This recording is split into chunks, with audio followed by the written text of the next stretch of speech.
চাওক যোৱাকালি মুখ্যমন্ত্ৰী কেবিনেটত যি এক অদ্ভুত সিদ্ধান্ত গ্ৰহণ কৰিছে আৰু মুখ্যমন্ত্ৰীৰ সিদ্ধান্তৰ পিছত গম পোৱা গৈছে যে অসমৰ গৃহ বিভাগ সম্পূৰ্ণৰূপে ব্যৰ্থ হৈছে অসমৰ নাগৰিকক মুখ্যমন্ত্ৰীয়ে নিৰাপত্তা দিয়াত ব্যৰ্থ হৈছে আমি অসমৰ শান্তিপূৰ্ণ জনগণ সংখ্যাগুৰুৱে কওক সংখ্যালঘুৱে কওক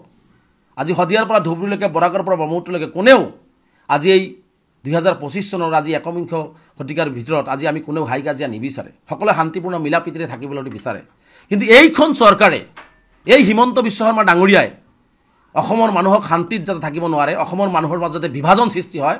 তাৰ কাৰণে তেওঁ এটাৰ পিছত এটা এনেকুৱা ধৰণৰ নাটক ষড়যন্ত্ৰ তেওঁলোকে ৰচনা কৰি থাকে দুৰ্ভাগ্যৰ বিষয় যে ভাৰতবৰ্ষৰ গৃহ বিভাগ আছে অসমৰ মুখ্যমন্ত্ৰী নিজেই গৃহ বিভাগৰ দায়িত্বত আছে কৰবাত যদি খিলঞ্জীয়া মানুহ আমি খিলঞ্জীয়া অখিলঞ্জীয় নাই অসমৰ অসমীয়া মানুহ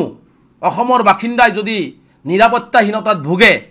বা তেওঁলোকক যদি অসুবিধা হয় তেনেহলে তেওঁলোকক চৰকাৰে নিৰাপত্তা দিয়াটো দায়িত্ব আৰু কৰ্তব্য কিন্তু যি সময়ত চৰকাৰে মানুহৰ হাতত কলম তুলি দিব লাগে যি সময় মানুহৰ হাতত মানুহৰ হৈ কাম কৰাৰ কথা উঠাই দিব লাগে যি সময়ত মানুহে অৰ্থনৈতিকভাৱে মানুহখিনিক আগুৱাই লৈ যোৱাৰ কথা ক'ব লাগে যি সময়ত মানুহে শান্তি সম্প্ৰীতি মিলাপ্ৰীতিৰে অসমখন আগুৱাই লৈ যোৱাৰ কথা ক'ব লাগে সেই সময়ত মানুহক তেওঁ অস্ত্ৰ তুলি দিব কোৱা কথাটো মই ভাবোঁ যে ভাৰতবৰ্ষৰ ইতিহাসত এইজনে মুখ্যমন্ত্ৰী যি দুৰ্ভাগ্যজনক বক্তব্য দিছে নিজৰ বিফলতাটোক নিজেই স্বীকাৰ কৰিছে গতিকে আমি মুখ্যমন্ত্ৰী ডাঙৰীয়াক আহ্বান জনাইছোঁ যে আমি হিন্দু মুছলমান কোনো আমি সকলোৱে শান্তিত আছোঁ সকলোৱে শান্তি বিচাৰে যদি ক'ৰবাত কিবা অসুবিধা হৈছে তেনেহ'লে থানা বঢ়াই দিয়ক পুলিচ বঢ়াই দিয়ক আৰ্মি কেম্প দিয়ক CRPF কেম্প দিয়ক তেতিয়া গৃহ বিভাগ শক্তিশালী হৈ আছে বুলি ভাবিম আমি আপুনি সেইবোৰ নকৰি হাতে হাতে মানুহৰ মৰণাস্ত্ৰ দি পেলাই আকৌ কিছুমান ঠাই বিশেষ উল্লেখ কৰি এনেকুৱা ঠাইবিলাকত কি ঘটনা হ'ল যে ইয়াত কোনো মানুহ কিছুমান মানুহ সুৰক্ষিত কিছুমান মানুহ সুৰক্ষিত নহয় আজি কাজিয়া নহয় নেকি আজি কাজিয়া বৰাকত নহয় নেকি আজি কাজিয়া শিৱসাগৰত নহয় আজি ধুবুৰীত নহয় কাজিয়া কিছুমান মানুহৰ হয়তো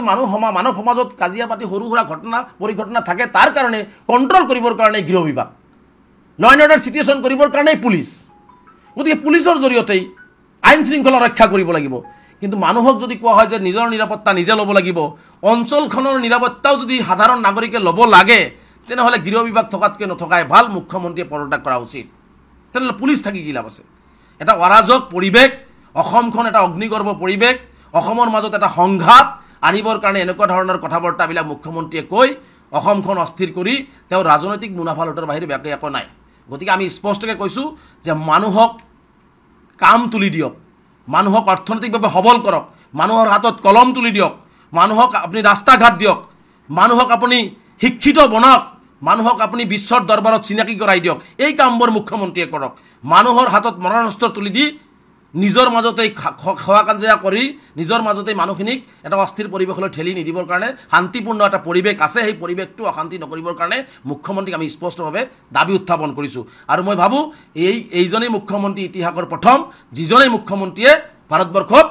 যে ৰাইজক নিৰাপত্তা দিব নোৱাৰি ৰাইজক অস্ত্ৰ দিবৰ কাৰণে তেওঁ কেবিনেটৰ ডিচিশ্যন লৈছে আৰু মই ভাবোঁ যে অসমৰ কাৰণে অসমীয়া ৰাইজৰ কাৰণে এটা দুৰ্ভাগ্য আমি আশা কৰিম অসমবাসী ৰাইজে আমি সকলোৱে শান্তিত আছোঁ শান্তিপূৰ্ণভাৱে আছোঁ সমস্যা থাকিব একেলগে সমাধান কৰাৰ কাৰণে আমি একেলগে যুঁজিম কিন্তু অস্ত্ৰৰে নহয় আমি ভাতৃত্ববোধেৰে মৰমেৰ একতাৰে দলেৰেই আমি আমাৰ সমস্যাবোৰৰ সমাধান হিন্দু মুছলমান নহয় শংকৰদেৱ গুৰুজনা মাধৱদেৱ গুৰুজনা আমাৰ আজান ফকীৰ গুৰুজনাই যি ধৰণে হাতে হাত ৰাখি মানে মানৱতাৰ জয়গানেৰে আমাৰ অসমখন আগুৱাই লৈ গৈছিল তেনেকুৱা এখন মানৱতাৰ অসমক আমি নিজেই কৰিম কিন্তু অস্ত্ৰৰে আমি নগৰোঁ হিমন্ত বিশ্ব শৰ্মা ডাঙৰীয়া আপুনি যিমান অস্ত্ৰ দিব নিবিচাৰক কিয় আমি অস্ত্ৰৰে নহয় আমি মৰম আৰু ভাতৃত্ববোধেৰে আমাৰ সভ্যতা সংস্কৃতিৰে আমি আমাৰ সমাজখন শুদ্ধভাৱে গঢ় লৈ আগবাঢ়ি যাম হিমন্ত বিশ্ব শৰ্মা ডাঙৰীয়াৰ এই কুচক্ৰান্তত অসমবাসী ৰাইজে ভৰি নিদিব বুলি মোৰ দৃঢ় বিশ্বাস আছে